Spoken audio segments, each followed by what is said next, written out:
Friends, adobe Photoshop के software को install करने के बाद अब हम चलते हैं इसके इंटरफेस की तरफ कि हम किस तरह से इसे समझ सकते हैं, इसके इंटरफेस को जान सकते हैं।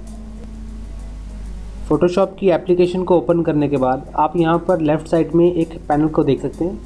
इसमें कई सारे टूल्स विजिबल हैं और इन टूल्स पर जब आप माउस को होवर करते हैं तो आप एक रिच टूल टिप देख सकते हैं।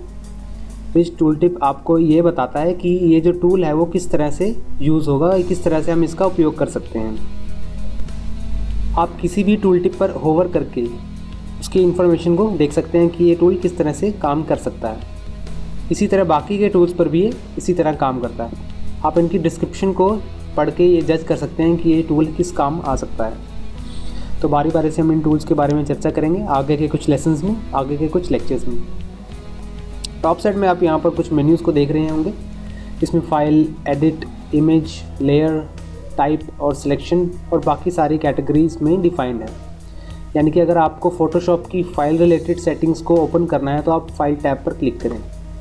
अगर आप इस फाइल को एडिट करना चाहते हैं या इस पूरे ऑब्जेक्ट रिलेटेड एडिटिंग्स को वर्कआउट करना चाहते हैं तो आप इस ऑप्शन पर क्लिक करेंगे। इमेज रिलेटेड प्रोसेस के लिए हम इस बटन पर क्लिक करेंगे और लेयर रिलेटेड में ऐसे बाकी सारे कई टूल्स दिए गए हैं आपको।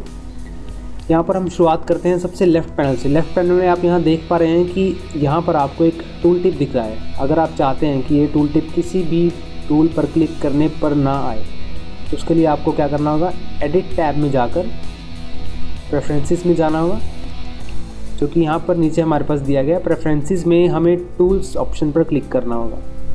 टूल्स ऑप्शन पर क्लिक करने के बाद आप यहाँ पर देख सकते हैं टूल टिप्स को अगर आप इनेबल करते हैं तो आप इस होवर बटन को नहीं देख पाएंगे।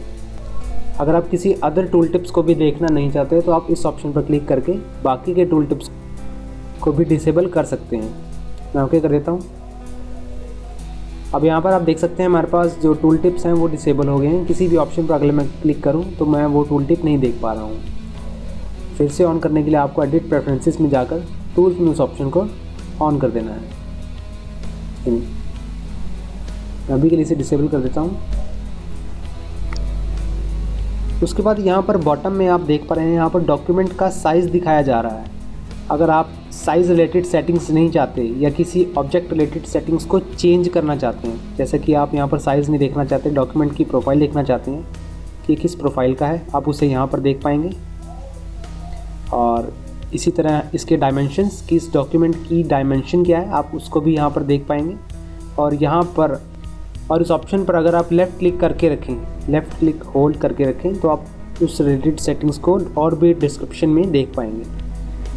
अगर आप ये देखना चाहते हैं कि इस पूरी फाइल में कितनी लेयर्स हैं तो आप लेयर काउंट के ऑप्शन पर क्लिक करके उस लेयर को भी जज कर सकते हैं। मैं अभी के लिए इसी साइज़ पर डिफ़ॉल्ट जो कि हमें दिया गया था मैं उसे ही क्लिक कर देता हूँ।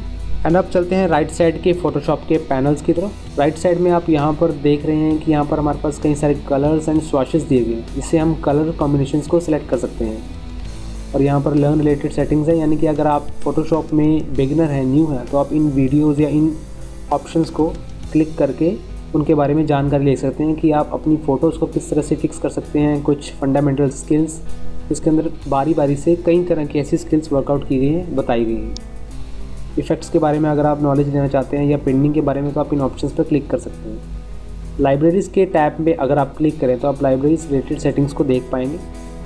इसके अंदर आप कई सारे फॉन्ट रिलेटेड सेटिंग्स, कई सारी वीडियोस या कई सारे टूल्स को भी देख पाएंगे कि आप उसे किस तरह से यूज़ कर सकते हैं। इसके बाद एडजस्टमेंट्स में आप किसी भी इमेज के ब्राइटनेस को चेंज कर सकते हैं, उसे मैनेज कर सकते हैं, उसके लेवल्स को, कर्व्स एंड और भी बाकी सारी सेटिंग्स हैं जो कि फ़ोटोज़ रिलेटेड है।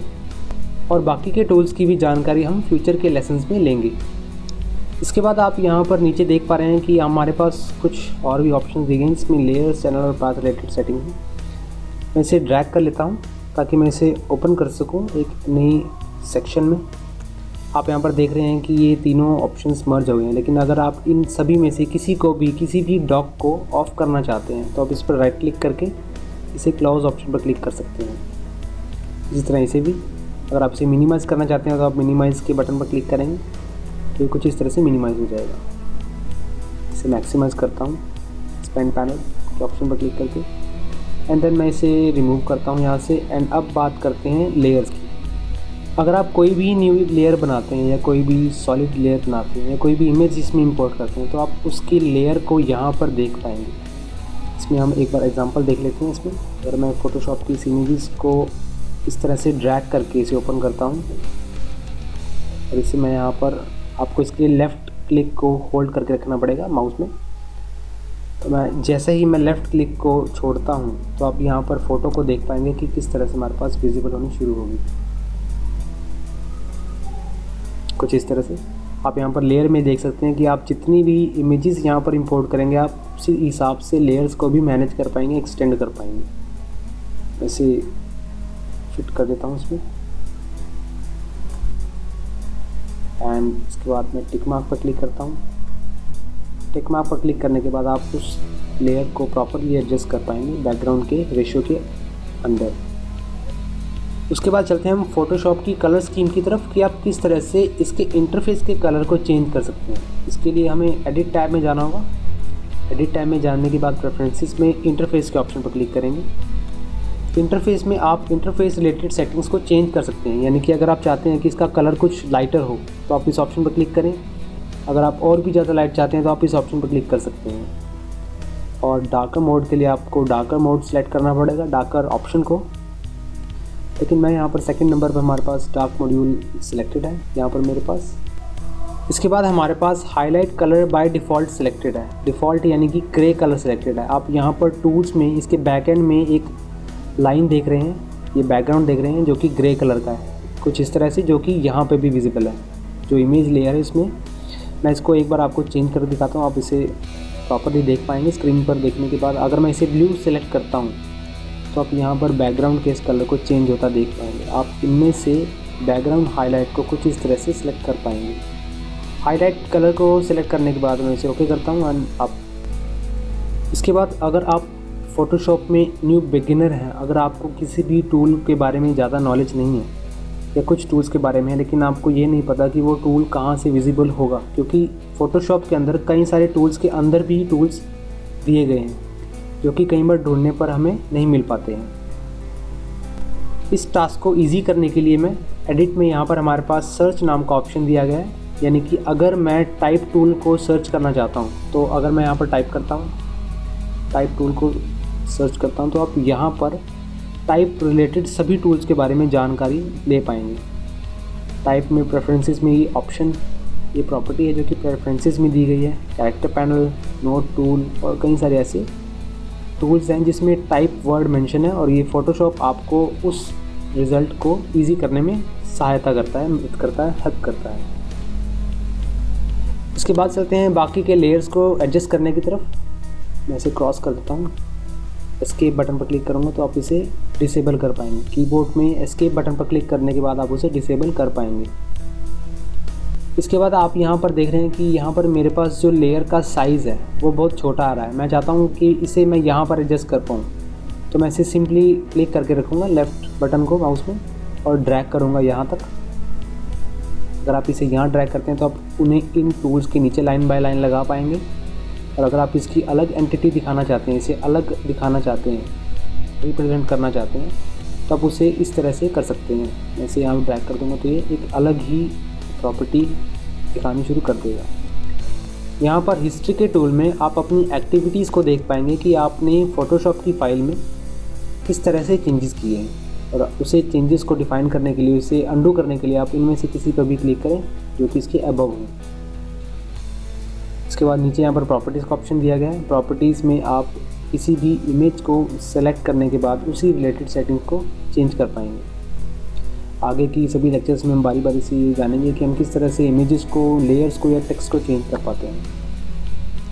तो इसके लिए मैं इसे टॉप पर रखता हूँ, इसे कुछ इस तरह से। उसके बाद आप यहाँ पर पैथ को भी कुछ इस तरह से मॉडिफाई कर सकते हैं, या कोई भी ऐसा सेक्शन है जो आपको पॉपअप विंडो में, ताकि आप उसे कहीं भी मूव कर सकें, कहीं भी ड्रैग कर सकें, तो उसके लिए आपको उन सेक्शन से उसे बिल्कुल अलग कर देना है, जहाँ पर बिल्कुल भी ब्लू कलर की लाइन ना आए।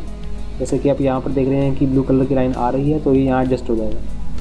ब्लू कलर की लाइन आने का मतलब है ये उस सेक्शन में एडजस्ट हो पाएगा।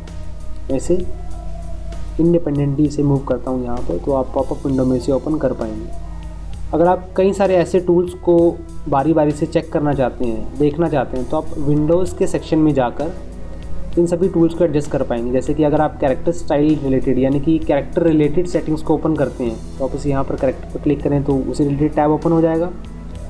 कैरेक्टर स्टाइल रिलेटेड सेटिंग्स यहाँ पर ऑन हो जाएंगी। इसके बाद आप चाहें तो कैरेक्टर स्टाइल रिलेटेड सेटिंग्स को भी ऑन कर सकते हैं। और बारी बारी से ऐसे कई सारे टूल्स हैं जिसमें आप लुक देख के, जिसे आप एक बार देख के आपको जो आपको सुटेबल लगे उसे विजिबल कर सकते हैं, उसे देख सकते हैं। इसके बाद अगर आपने इन सभी पैनल्स को अपने हिसाब से एडजस्ट किया है, लेकिन आप चाहते थे कि पहले वाला जो आपका इंटरफेस था वो ज़्यादा बेटर था, और अब आप अपने इंटरफेस को रीसेट करना चाहते हैं कि जो चीज़ बाय डिफ़ॉल्ट जहाँ थी वो वहाँ पर हो जाए, वो वहाँ पर आ जाए बाय डिफ़ॉल्ट।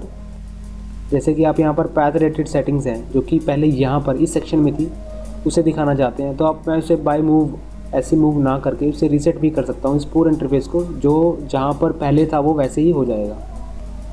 इसके लिए आप टॉप राइट साइड में यहाँ पर एक बटन देख रहे हैं, मैं इसे क्लिक करता हूँ और रीसेट एसेंशियल्स के बटन पर क्लिक करता हूँ तो मेरे पास एसेंशियल यानी कि जितने भी मेरे पास ये सेक्शंस हैं ये रीसेट हो जाएंगे। क्लिक करता हूँ तो आप जैसे तो आपके पास ये कुछ उस तरह से विजिबल होनी शुरू हो गई जब आपने फ़ोटोशॉप को ओपन किया था। यहाँ पर बारी बारी से आप इसे देख सकते हैं। आगे के लेक्चर्स में हम देखेंगे कि हम किस तरह से मल्टीपल फ़ोटोज़ को एडिट कर पाते हैं, कि हम किस तरह से यहाँ पर अभी तक हमने सिर्फ एक फ़ोटो को एडिट किया, उसके इंटरफेस को समझा।